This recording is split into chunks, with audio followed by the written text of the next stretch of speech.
So here in the free Ford 500 again, and I've been sorting out the car's issues, and the car is running and driving pretty good now. Um, it could use front shocks, but other than that, the only real thing that doesn't work, I will show you, is the backup sensor. Now, normally I wouldn't really care too much about that. This car actually has really good visibility. It's got a really high roof, a lot of glass area. The only thing is, you cannot see the trunk at all, and it's a pretty big trunk. So, it's got huge mirrors and everything, but that doesn't really help. You can't see the trunk. So, if the backup sensors were working, it would certainly be nice. I'm sure also my aunt would appreciate it, since she's going from a compact car to a full-size car. So.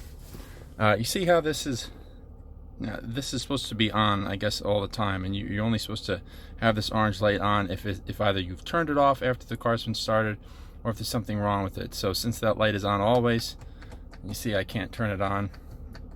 That means there's something wrong with the system. The most likely cause, from what I've read online, is the parking assist sensors, which are in the bumper. So checking the sensors is actually very easy. You don't even need any tools, just your ears. So I'm going to shut the car off and turn it to the run position. And then I'm going to set the parking brake, put the car in reverse, and now we go outside and we will listen to the sensors. Now, the noise these things should be making is almost like a very faint stopwatch tick. Okay, that one's good. That one's good. That one's good. And that one's good. Okay, so our sensors would appear to be fine. All right, back to the drawing board.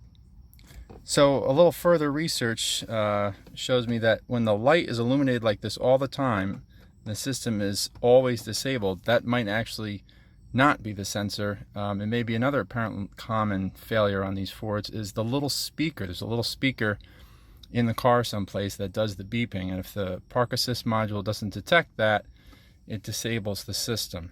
So now we're going to check that.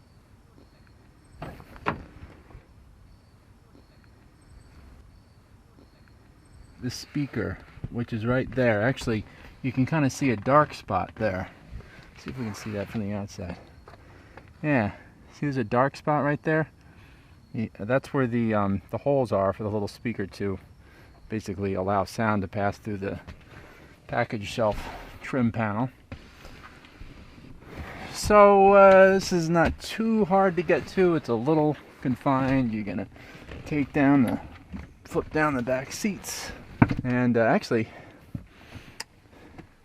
you can see from underneath, you can see there's two plastic pins that are sticking below. Those hold on the park assist module. And you're going to use a trim remover tool, clip remover tool. Remove this one here. Now,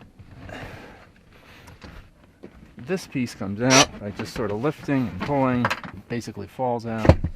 And you got another panel clip here, and you can reach up under this carpeted load tray just well enough to grab this flashlight. Show you what I'm talking about here. You don't have much access here, but you can see in here, there's your module, and that little guy on the top in the plastic thing is the speaker.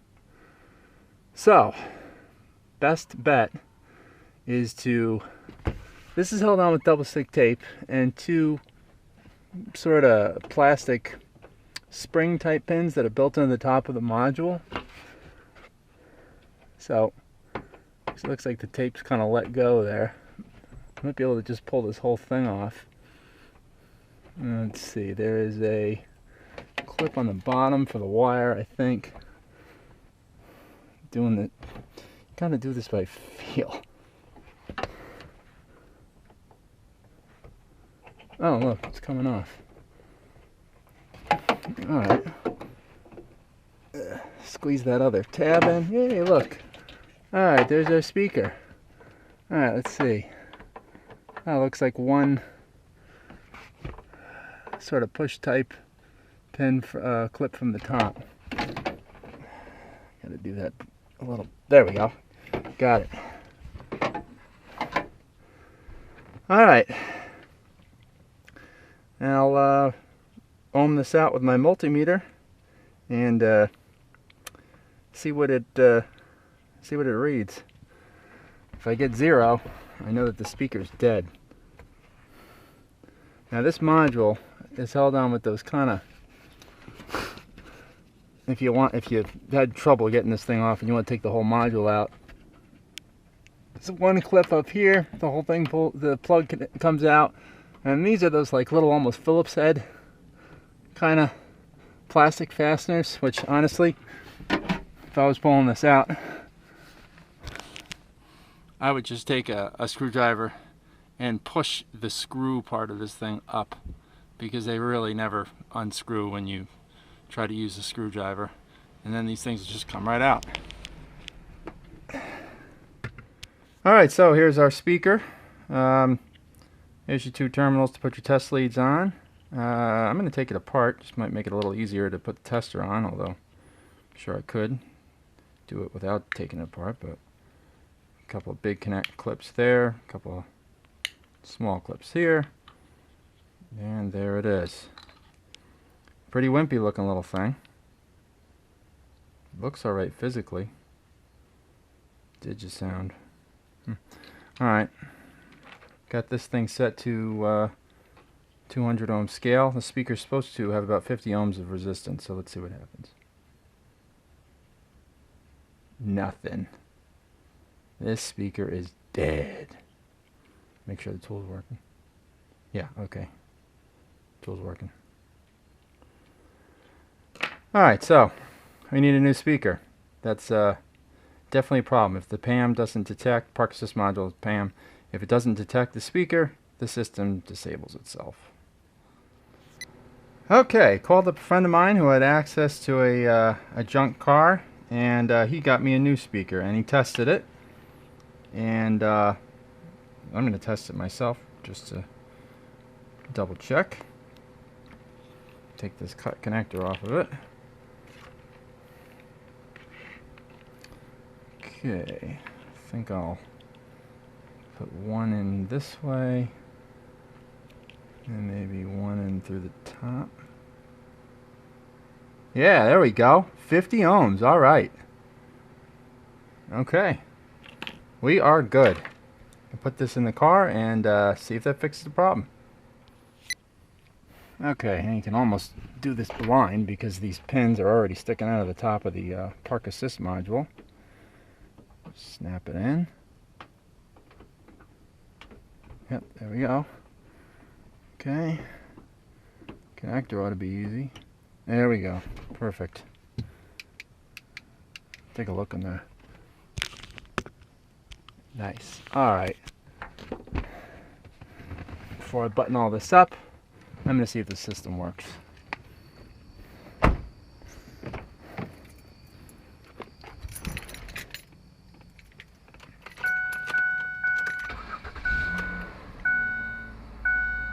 Oh, alright. The light is out. Let's put it in reverse. No complaints from it so far. Let's find something to back into.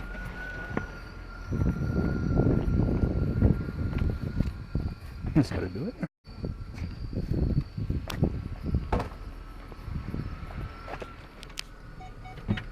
Oh, it's beeping already. Perfect.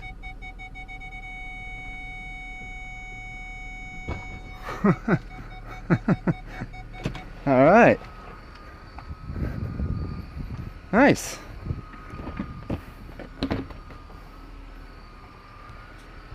Let's see how close is what. Drive up.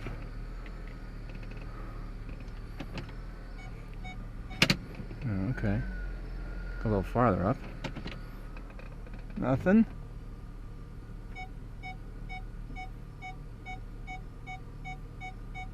If I remember my Fords, a solid beep means you still got a little bit of space. Okay, let's see where we're at.